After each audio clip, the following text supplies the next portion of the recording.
नमस्ते दोस्तों। Week 1 complete हो गया है और अब हम वीक 2 में एंटर कर रहे हैं। यहाँ हम सीखेंगे फंडामेंटल एनालिसिस और स्टॉक सिलेक्शन के सबसे इंपॉर्टेंट रूल्स। तो आज का हमारा ऑब्जेक्टिव बिल्कुल क्लियर है। पहले हम समझेंगे कि ये फंडामेंटल एनालिसिस आखिर है क्या।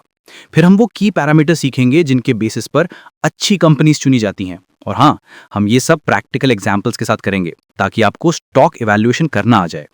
तो शुरू करते हैं। फंडामेंटल एनालिसिस, ये नाम सुनने में थोड़ा हैवी लगता है ना, बट इसका कॉन्सेप्ट बहुत सिंपल है। फंडामेंटल एनालिसिस का मतलब है किसी कंपनी की रियल वैल्यू और उसकी फाइनेंशियल हेल्थ को अच्छे से एनालाइज करना। इसका मेन ऑब्जेक्टिव ये पता करना है कि कोई स्टॉक अपनी असल कीमत से सस्ता मिल रहा है यानी अंडरवैल्यूड है, महंगा मिल रहा है यानी ओवर वैल्यूड है, या फिर अभी अभी ठीक ठाक प्राइस पर है। अब सवाल उठता है कि ये इतना इंपॉर्टेंट क्यों है। देखिए, मार्केट में डेली जो छोटे मोटे उतार चढ़ाव आते हैं ना, ये उन पर फोकस करने के बजाय आपको लॉन्ग टर्म डिसीजंस लेने में हेल्प करता है। ये स्टॉक खरीदने का एक साइंटिफिक तरीका है, ना कि बस किसी टिप पर पैसा लगा देना। चलिए इसको एक आसान एनालॉजी से समझते हैं। इमेजिन कीजिए कि आप एक घर खरीद रहे हैं, तो क्या आप सिर्फ उसका प्राइस टैग देखकर उसे खरीद लेंगे? नहीं ना। आप चेक करेंगे कि लोकेशन कैसी है, बिल्डिंग का स्ट्रक्चर कितना मजबूत है, पानी और बिजली आती भी है या नहीं, और आगे जाके उसकी रीसेल वैल्यू क्या मिलेगी। आप हर चीज की जांच पड़ताल करते हैं। स्टॉक एनालिसिस भी बिल्कुल वैसा ही है। शेयर का प्राइस देखने से पहले हम उसके फंडामेंटल्स देखते हैं, यानी कि कंपनी की नींव कितनी मजबूत है। तो आखिर ये मजबूत फंडामेंटल्स हैं क्या? आइए देखते हैं वो की पैरामीटर्स जिनके बेसिस पर हम स्टॉक सिलेक्ट करते हैं। सबसे पहले आती है कंपनी की बैलेंस शीट। इसको आप कंपनी की फाइनेंशियल हेल्थ का स्नैपशॉट मान सकते हैं। इसमें 3 चीजें होती हैं। एसेट्स, यानी कंपनी के पास क्या क्या है, जैसे कैश, फैक्ट्री, इन्वेंट्री आदि।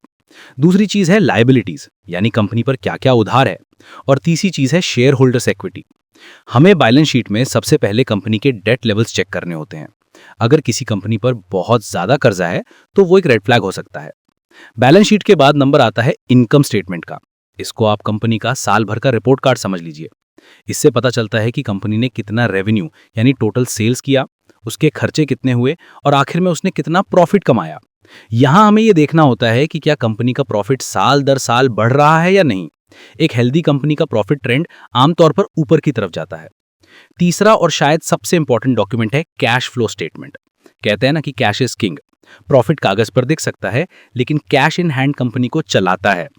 ये स्टेटमेंट बताता है कि कंपनी के अंदर और बाहर एक्चुअल कैश कितना आ और जा रहा है।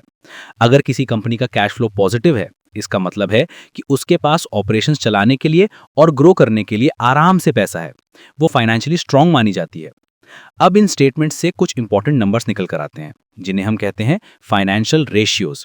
ये रेशियोज हमें कंपनी को कंपेयर करने में और उसकी वैल्यूएशन समझने में हेल्प करते हैं। 4 रेशियो सबसे जरूरी हैं। पहला है पीई रेशियो, यानी प्राइस टू अर्निंग रेशियो। ये बताता है कि आप कंपनी की 1 रुपए की अर्निंग के लिए कितना प्राइस देने को तैयार हैं। इससे हमें कंपनी के वैल्यूएशन का आइडिया लगता है। दूसरा है ईपीएस, यानी अर्निंग्स पर शेयर। ये सीधा साधा हिसाब है कि कंपनी अपने हर एक शेयर के पीछे कितना प्रॉफिट कमा रही है। तीसरा है आरओई, यानी रिटर्न ऑन इक्विटी। इससे पता चलता है कि कंपनी शेयर होल्डर्स के लगाए हुए पैसे पर कितना रिटर्न जनरेट कर रही है। एक हेल्दी कंपनी का आरओई ट्रेंड आमतौर पर अच्छा माना जाता है। और चौथा है डेट टू इक्विटी रेशियो। ये कंपनी का रिस्क मीटर है। ये बताता है कि कंपनी ने अपनी इक्विटी के कंपैरिजन में कितना डेट ले रखा है। चलिए एक रियल लाइफ एग्जांपल सोचते हैं।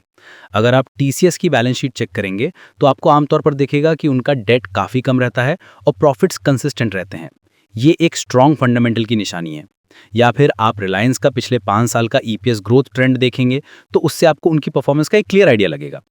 लेकिन क्या सिर्फ नंबर्स देखना काफ़ी है? शायद नहीं। हमें नंबर्स के पीछे की स्टोरी भी समझनी होती है। इसलिए अगला स्टेप है कंपनी के बिजनेस मॉडल और मैनेजमेंट को इवैल्यूएट करना।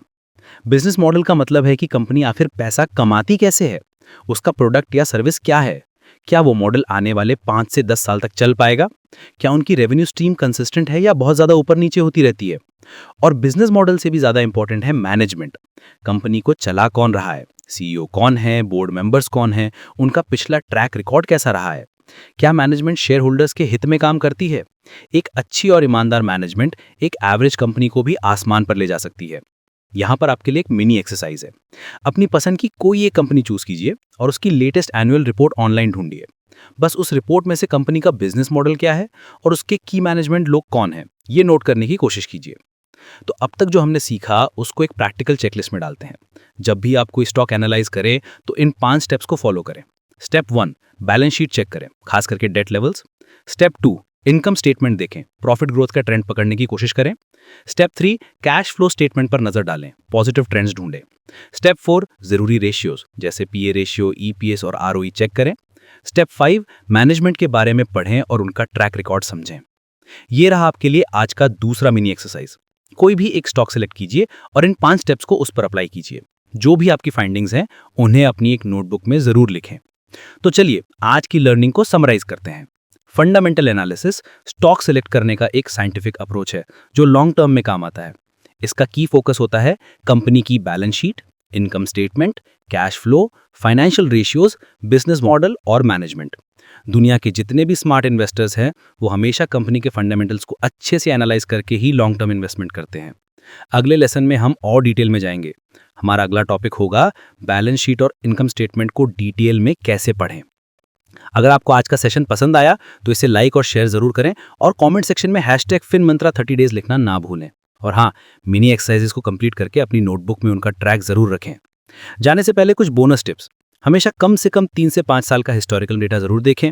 रेशियोज को अकेले मत देखिए, उन्हें उस कंपनी के इंडस्ट्री के दूसरे कॉम्पिटिटर्स से कंपेयर कीजिए। और याद रखिएगा, सबसे इंपॉर्टेंट फैक्टर मैनेजमेंट की क्वालिटी है। स्टॉक सिलेक्शन सिर्फ प्राइस देखकर नहीं, हमेशा फंडामेंटल्स देखकर करें। यही लंबी रेस में जीतने का तरीका है।